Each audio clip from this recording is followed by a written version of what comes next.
అక్షుడు ఇలా అన్నాడు.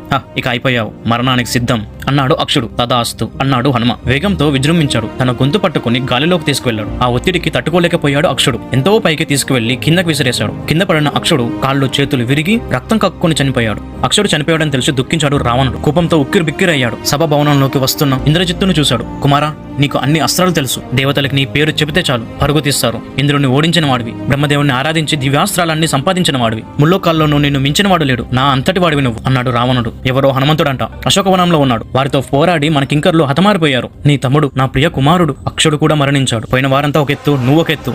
వెళ్ళి ఆ వానరుడి ప్రభావము బలము ఏంటో కనిపెట్టు. అందుకు తగిన బలాన్ని నువ్వు ప్రయోగించు. బలాలన్నీ చూసుకుని పోరాడు. వాడిని ఎలాగైనా జయించుకుని రా అని అన్నాడు రావణుడు. ఆజ్ఞ అన్నాడు ఇంద్రజిత్తు. అశోకవనంలోకి ప్రవేశించాడు ఇంద్రజిత్తు. హనుమతో కలబడ్డాడు. అందలేదు హనుమ తప్పించుకున్నాడు. తను హనుమను చంపడం అసాధ్యం అనుకున్నాడు ఇంద్రజిత్తు. బంధిద్దామన్నా వీలు కావడం లేదు. ఎలా? రకరకాలుగా ఆలోచించాడు ఇంద్రజిత్తు. ఉపాయం తట్టింది అతనికి.